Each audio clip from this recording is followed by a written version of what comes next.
Welcome back to another video. What type of pictures do crabs take? Shelfies. Okay, so let's get into it today. We are going to talk about global max and global min. Okay, now a function, now that we've hopefully sketched a few, you may realize that they can have more than one maximum or minimum turning point. Okay, for example, if I draw this little graph here, you can see that within this one graph, there's a max, there's a max, there's a min, there's a min. So we kind of have, I guess, a max, those two are max, and then those two are min. And we kind of have multiple. Now, the idea with a global max or min is there's only really one, okay? So all these ones here, we technically call these ones local maximums and local minimums, okay? The reason that they're local is because they're relatively the maximum point or relatively the minimum point. And hopefully that makes sense. Now, a global max or min, like I said before, is the absolute max or minimum of a function.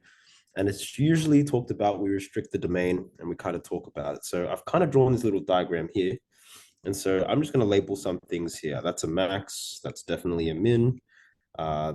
I'm going to say that's a point of inflection. I know it's not the most perfect one, but let's say it is. That's a max. And I should probably say it's a horizontal point of inflection, if I'm honest. Okay. So these are our things. Okay, now, whoops, that one down there is not a max, it is a min. Now, the things we should also note here, and I'll do it in a different color, we should also note what they are. So we can see here that I would say between the two maximum points, the greater one is that one to the right. So that there's what we would call your, in this particular case, this would be your global max. And you can kind of also see down here, this is probably the smallest point between our domain. So that would be my global min. And so the other ones just become a local min or a local max.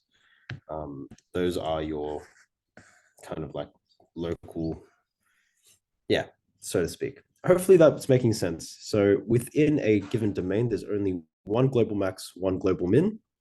And so sometimes it's a turning point and sometimes it's an endpoint. And we'll talk about those. Okay, and yeah, I've written here, consider essentially your global max or min is either going to be a turning point. So we'll nicely highlight, it will either be a turning point or it will be a boundary point, which means the points at the end of each graph. So here and here. Okay, now, instead of kind of going through the whole thing, because it may take a while, I've kind of done the pre-work for you, but a question may look like this. They'll say, find the global min and the global max of this function. But they're saying between 0 and 4. Okay, so the first thing I'm going to do is I'm going to consider turning points, or in other words, stationary points. And I've done this whole process here. From the first derivative, let it equal 0, factorize and solve, find the y values, and then test using my second derivative for my concavities. Okay, so I'm going to start plotting in the things that I know. And I'm going to say, okay, well, we can see here that at 0, 0, that's a max point. And then I've also got 1, negative 2. I can see that that's going to be a min point. Okay, so I kind of have that going on. And so I can almost kind of pitch that there's going to be some sort of, that was horrible. Let's try again.